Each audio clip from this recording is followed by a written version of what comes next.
नमस्कार दोस्तों, मैं आदर्श वेलकम करता हूं आप सभी का। रूस पर जो यूक्रेन का जो घातक ड्रोन हमला हुआ है, इसके बाद से एक चर्चा बनी हुई थी। क्या रूस इसका बदला लेने वाला है? क्या इसका ऐसा बदला लेने वाला है कि यूक्रेन जिंदगी भर इसे याद रखेगा? फिलहाल जो खबर निकल कर आई है वो है कि दोनों के बीच शांति वार्ता हुई है। अब एक चीज आपको भी हजम नहीं होगी कि रूस शांति वार्ता के लिए मान गया। एक दिन पहले ही तो ड्रोन अटैक हुआ है। किस तरीके से जो रूस की इंटेलिजेंस है उसने फेलियर मारा है। रूस के जो आधुनिक हथियार हैं वो तक इस ड्रोन हमले को नहीं रोक पाए, और उसके बाद रूस यहां पर शांति वार्ता कर लेता है। यानी कि 1 जून को ड्रोन अटैक हुआ, 2 जून को शांति वार्ता होती है, और 2 जून को ही एक स्टेटमेंट आता है कि कल का इंतजार कीजिए। 2 जून के बाद आज 3 जून है, यानी कि एक दिन तो हो चुका है। अब वो कल कब आता है, यानी कि रूस यहां पर बदला लेगा। फिलहाल जो मीटिंग हुई है दोनों के बीच, शांति वार्ता हुई है, ये सिर्फ 1 घंटा चली, और इस बातचीत में दोनों के जो प्रतिनिधि थे वो उपस्थित रहे, और इस मीटिंग को जो होस्ट किया वो था टर्की और इस्तांबुल में ये मीटिंग की गई। एक तरफ आप देख रहे हो रूस की तरफ से जो अधिकारी वगैरह हैं वो बैठे हुए हैं, दूसरी तरफ यूक्रेन के अधिकारी वगैरह बैठे हुए हैं। इस तस्वीर में आप देख सकते हो कि यूक्रेन की तरफ से जो मिलिट्री के अधिकारी हैं वो यूनिफॉर्म में पहुंचे हुए हैं। आपको रूस की तरफ से ये नहीं दिखेगा। यूक्रेन यह दिखाना चाहता है कि हमने एक दिन पहले ही रूस में घुसकर जो हमला किया है, इस वजह से अति उत्साहित नजर आ रहे हैं यूक्रेन वाले। ये इस वार्ता में 1 घंटे चली लगभग, और हाल ही खत्म हुई, और जिसमें जो भी महत्वपूर्ण बातें होनी थी इन्हें तुरंत की और तुरंत इस बातचीत को खत्म किया। इसमें जो सहमति बनी है वो बनी है कि जो युद्ध बंदी है उनकी अदला बदली करेंगे, और 6,000 जो सैनिक मारे गए हैं उनको एक दूसरे को यहां पर वापस किया जाएगा। यूक्रेन के जो रक्षा मंत्री रुस्तम उमेरोव हैं, उन्होंने कहा कि बच्चों और कैदियों की वापसी चाहते हैं। भाई, रूस के प्रतिनिधि मंडल का जो यहाँ पर जो लीड किया वो व्लादिमीर मेडिस्की हैं। ये रूस के जो राष्ट्रपति हैं पुतिन, इनके बहुत ही खास बताए जाते हैं। इन्होंने कहा कि 18 से 25 साल की युवाओं की यहाँ पर अदला बदली की जाएगी। बताया जा रहा है 2-3 दिन का यहाँ पर सीज फायर हुआ है इस अदला बदली के लिए, कि आप हमारे सैनिक जो भी आपके पास हो आप हमें लौटा दो, और जो हमारे पास तुम्हारे सैनिक हैं वो उन्हें आप लेकर जाओ। इस तरीके से हेडलाइन बनती है 6,000 सैनिकों की, कि जो फ्रोजन बॉडीज हैं उन्हें एक दूसरे को यहां पर वापस किया जाएगा।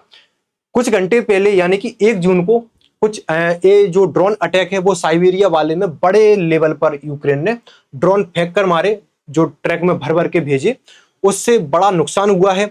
इस बारे में सवाल पूछा रूस से, तो रूस ने कहा कि कल का इंतजार कीजिए। अब सभी लोग कल का इंतजार कर रहे हैं। अब वो कल कब आता है, क्योंकि हर दिन जो अब अगला आता है उसके बाद कल ही आता है, तो कल कब आता है वो देखना होगा किस तरीके से यहाँ पर रूस अपना बदला लेता है। क्योंकि ये पहली बार था जो यूक्रेन ने इस तरीके से हमले को अंजाम दिया, क्योंकि अभी तक सिर्फ रूस ही इस जंग को लड़ रहा था, यूक्रेन तो डिफेंड ही कर रहा था। लेकिन इस तरीके से घुसकर रूस में, वो भी इतने अंदर तक, ये 5 एयरबेस बताए जा रहे हैं, इनकी पुष्टि लगभग हो सी गई है कि न्यूज में इन्हीं 5 एयरबेस का नाम लिया जा रहा है कि इतने अंदर तक यूक्रेन ने घुसकर, जी आमूर एयरबेस है, यानी कि आप देख सकते हो कि यूक्रेन से कितने अंदर तक यूक्रेन ने ट्रक में जो ड्रोन भेजे हैं वो इतने अंदर तक आकर तबाह करके गए हैं। किस तरीके से छुपाकर यूक्रेन ने इन ड्रोनों को भेजा है, और इस ऑपरेशन का जो नाम रखा है वो स्पाइडर वेब यूक्रेन की तरफ से रखा गया है। और बताया जा रहा है कि 1.5 साल से 18 महीने से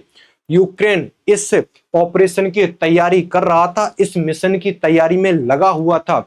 सबसे बड़ी बात यह है कि आप 18 महीने से कर रहे हो, 24 महीने से आप इसमें सक्सेसफुल हुए हो। जिस बात की चर्चा आज पूरी दुनिया में हो रही है कि यहाँ पर यूक्रेन ने रूस में घुसकर, वो भी इतने अंदर तक, ना ही यूक्रेन इतना एडवांस है। रूस एक तरफ जो आधुनिक हथियारों के लिए जाना जाता है, जिससे भारत आधुनिक हथियार खरीदता है, जिसके डिफेंस सिस्टम भारत की सीमाओं पर रखे हुए हैं, जिसकी जो पाकिस्तान की एक मिसाइल तक अंदर हमने किसी सीमा में ऊपर ही हवा में फोड़ के रख दी, वो रूस इस तरीके से यूक्रेन का हमला हो जाता है रूस में, तो ये बड़ी बात होती है।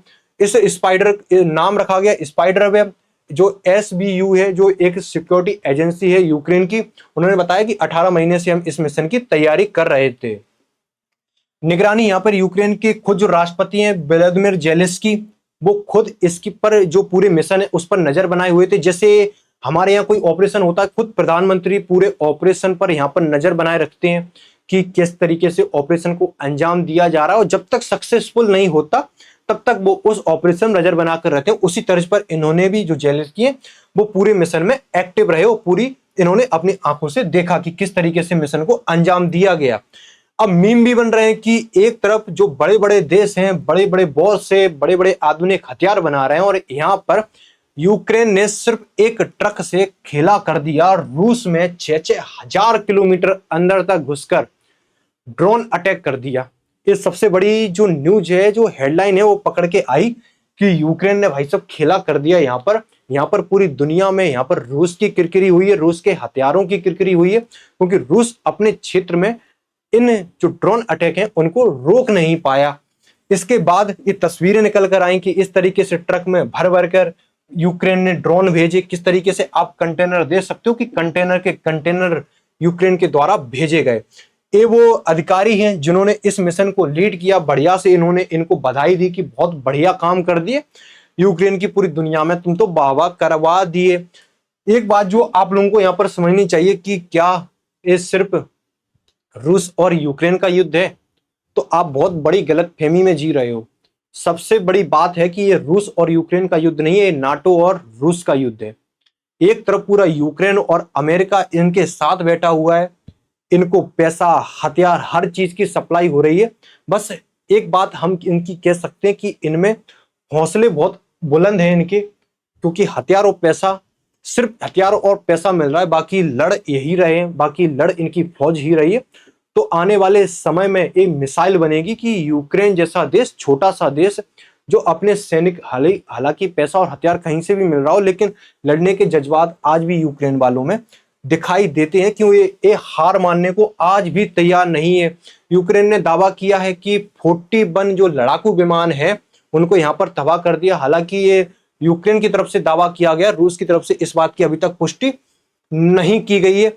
ये वही लड़ाकू विमान है जिसमें रूस जो बॉम्ब वगैरह भर भर के यूक्रेन में मारता था, और बताया जा रहा है कि इन्हीं के लिए यूक्रेन की तरफ से ये मिशन चलाया गया। कि एसबीयू के एक अधिकारी हैं, इन्होंने कहा कि यूक्रेन ने यहाँ पर अपनी खुद की रक्षा के लिए, खुद के बचाव के लिए ये मिशन चलाया, क्योंकि जो लड़ाकू विमान थे जिससे जो बॉम्ब यूक्रेन पर बरसाए जाते थे उनको यहाँ पर तबाह कर दिया गया, जिससे हो सकता है कि आने वाले समय में कुछ हमें शांति मिले, राहत मिले।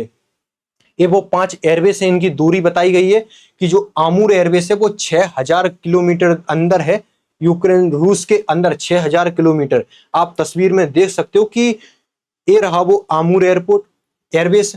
इतना अंदर तक घुस के यूक्रेन ने यहाँ पर आमूर एयरबेस को यहाँ पर तबाह किया। जो लड़ाकू विमान ये साइबेरिया वाले क्षेत्र में भी बहुत जगह इस तरीके से यूक्रेन के द्वारा इस मिशन को अंजाम दे गया। सबसे बड़ी बात यही थी कि इतने अंदर तक घुसने में सक्षम हो गया। बॉर्डर एरिया वाला नहीं था कि बॉर्डर पर यूक्रेन ने ड्रोन चला दिए। ये इतने किलोमीटर अंदर तक आना, ये सबसे बड़ा कैची था इस चीज में। उसके बाद रूस की तरफ से स्टेटमेंट, रूस की तरफ से क्या प्रतिक्रिया आती है। रूस ने हाल ही में एक मिसाइल दागी है जिसका नाम है किंजल। ये जो किंजल मिसाइल है सुपरसोनिक मिसाइल है, यानी कि ये किसी भी रडार में मिसाइल नहीं आती, और इस मिसाइल का यूज रूस ने पहली बार किया है यूक्रेन पर। यानी कि 1 तारीख को अटैक होता है रूस पर, 2 तारीख को शांति वार्ता होती है, 3 तारीख को यानी कि आज की खबर है रूस ने इस मिसाइल का यूज किया, और पहली बार इस मिसाइल का यूज किया है। और ये मिसाइल परमाणु हथियार ले जाने में सक्षम है। हो सकता है कि रूस ट्राई मार रहा हो कि किस तरीके से अगर यूक्रेन क्या डिस्टर्ब कर सकता है इस मिसाइल को। तो बताया जाता है ये मिसाइल किसी भी रडार सिस्टम में नहीं आती, इतनी तेज है, हाइपरसोनिक मिसाइल है। ये रडार सिस्टम को भेदते हुए अपने जो टारगेट है उसको हिट करती है। जिस तरीके से हमारी ब्रह्मोस है, जैसे हम ब्रह्मोस से हमने पाकिस्तान के एयरबेस उड़ाए, इसी तरीके से एक किंजल मिसाइल है रूस की, जिसका रूस ने पहली बार यूज किया। तो रूस भी यहाँ पर हो सकता है आने वाले समय में, अब लोग अंदाजे लगा रहे हैं कि क्या रूस पर इतना बड़ा हमला हुआ है, क्या रूस गुस्से में आकर परमाणु हथियार चला देगा, क्योंकि ये मिसाइल वगैरह चला रहा है, अब पहली बार मिसाइल चलाई है इस तरीके से। तो 1 महीने या 2 महीने पहले का राष्ट्रपति पुतिन का एक इंटरव्यू है जिसमें उन्होंने कहा था कि हम यूक्रेन पर परमाणु हथियार का उपयोग नहीं करेंगे। तो इस चीज के वो पहले कह चुके हैं। बाकी सनक में कौन क्या कर दे उसका अंदाजा किसी को नहीं है, क्योंकि हालांकि नहीं करेगा, जिम्मेदार देश है रूस भी। बाकी देखना होगा कि जो इन्होंने कहा है कि कल का इंतजार कीजिए, बाकी पूरी दुनिया अब कल का इंतजार ही कर रही है कि वो कल कब आता है और क्या किस तरीके से रूस इस हमले का बदला लेगा। क्योंकि यहाँ पर भारत आज की डेट में अगर भारत पर कोई आंख दिखाता तो भारत उसका बदला लेता, तो फिर ये तो रूस है, यूएसएसआर जो एक बहुत बड़े देशों को लेकर चला है, इस पर आज रूस पर आज इस तरीके से हमला होना एक बड़ी सुर्खी बनती है। देखते हैं आने वाले समय में क्या होता है। ये थी अपडेट जो फिलहाल चल रही है कि किंजल मिसाइल से रूस ने अटैक किया है। जैसे कोई नई अपडेट आती है आपको इस चैनल पर मिलती रहेगी। फिर मुलाकात होगी आपसे नेक्स्ट सेशन में। Thank you so much.